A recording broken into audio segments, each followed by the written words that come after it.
So are you as bad at time management as I used to be? I'm still a work in progress, don't get me wrong, learning every day, but today is my rest day from my workouts, so I thought I'd just share a few tips. It was something I was thinking about. Every day I used to wake up feeling just literally overwhelmed, so frazzled, not quite sure what I should be doing first, looking around me, the house is a mess, the garden's a mess, the dogs need a walk. Right now the baby bird needs feeding again and again and again. And, you know, being a single mum, looking after 2 kids, and then trying to run 2 businesses, just, it's so easy to get overwhelmed and prioritise my own health with workouts. And there are days when just sometimes, not so much now, but I used to wake up and have that fizzle in my stomach. I had that just chaos going around in my head and thinking, what the heck do I do? So I actually did some reading, and if you want those books, my reading list that have helped me with my time management, just send me a message. I'd be more than happy just to share my resources with you. They have made all the difference. Yes, I did have to make the time to read them, but I just sort of did 10-15 minutes in bed at night time rather than watching more of the news, the doom and gloom. So, and it worked really, really well. Now, a lot of people say, look, if you want to build a really successful business, you've kind of got to get used to having a messy house and a messy garden. To a degree, I agree. However, I think there's a fine line between procrastinating on the stuff you don't want to do, which might be the stuff that you have to do for your business because you're trying to grow still, you're not entirely sure of what you need to do. So you think, that's fine, I'm just going to dust. I'm just going to hoover again. My bathroom needs a little bit of a polish. That was me during my divorce years. I had the cleanest house, the tidiest garden on the planet, because it was procrastination. It gave me a distraction from the stuff I didn't really want to deal with, which was the letters. And so, but if your surroundings are completely cluttered, if your surroundings literally are just taking your energy, because the more you look at stuff and the more you think, ugh, it actually does drain your energy. We only have a finite amount of energy a day. We only have a certain amount of time in a day. We all get the same amount of time out of interest. And if it's something that you keep looking at it, just get it out of the way. Get it done. Get the vacuuming done. If you have to do it, just get it done. But make sure it's something that really needs doing and that it's not something that you're doing to avoid something else. That is the key to that. And then first things in the morning, I start my day off with gratitude. I think it's a great way to start any day. I end my day with gratitude, but on sort of the time management side of things, I just do a brain dump. And I think it was Brian Tracy, one of Brian Tracy's books that I read that got me onto this. And literally, I do brain dump onto paper. I don't make it tidy, and then I work through which has to be done today and which has to be done as a priority today. And all those things on that list, they get an A1. And then the things that are still quite important and ideally need to be done today, they get an A2. The things that I want to do this week sometime, but aren't absolutely crucial to do today, they get an A3. And then anything that is like creative, I tend to do a lot of my creative work at the weekend. So, you know, team building exercises, I might be designing some social media stuff, just sort of thoughts for the future. That's what I do at the weekend. And so those become my Bs. And it just means that they still need to be done, but those are like my B1s and my B2s. The Bs are just like a fairly big category of stuff that I want to do at some point, but it's not going to make or break the bank if I do it or don't do it. And then when I've got those A1s, I categorize them. So my A1s go on top, and the very first A1, the worst A1, Eat That Frog, is an amazing book. Basically, it's get your worst task done first. So that A1 goes right at the top. And it's the task that is either the most crucial for my business generation or my income generation, or it's the one that I just makes me feel the most uncomfortable, and I get it out of the way.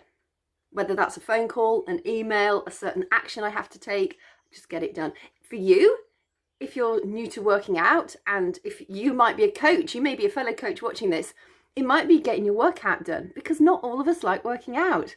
It's only since becoming a coach, I've kind of got into that habit of it being a daily non-negotiable. Before I was a coach, it was something I would probably need to put in my A1 list and get it done.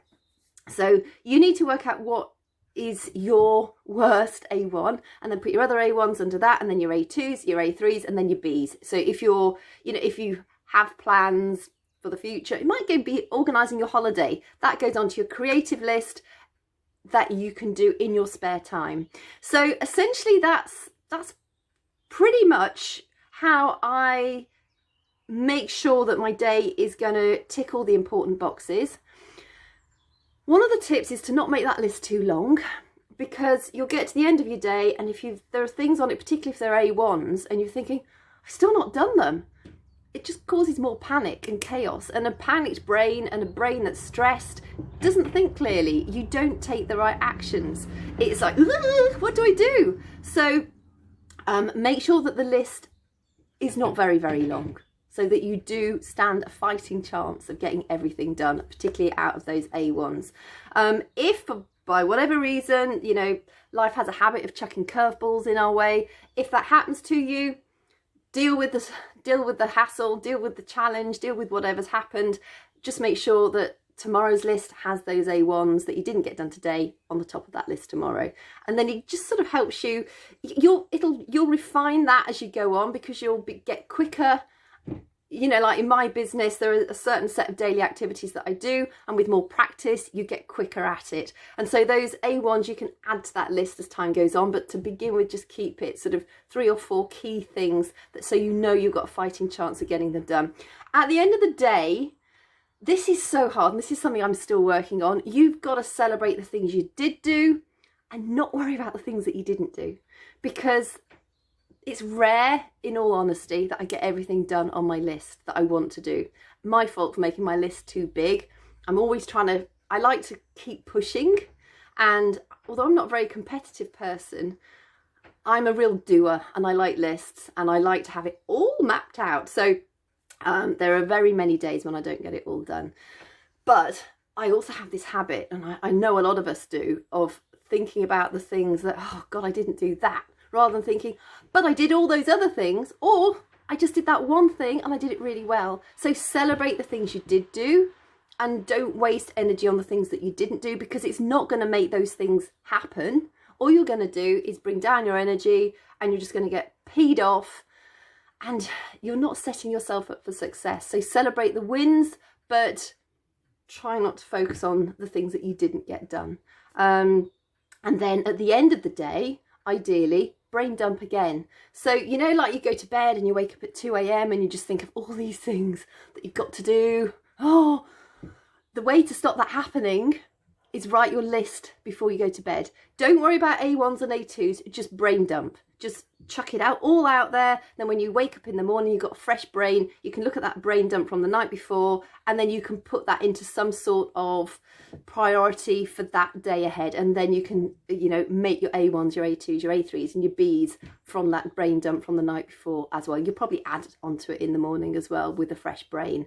And I find also in the morning, we're so much calmer. At the end of the day, it's a bit frazzled, just like, trying to cook dinner, trying to feed the bird, trying to do the dogs, need to walk the dogs, everything else, and I have a habit, the day ends very chaotically, more chaotically than I would like it to. But again, it's one of those things, we start in the morning, and if you hit the ground running, the chances are you're going to get to the end of the day slightly ahead of the game.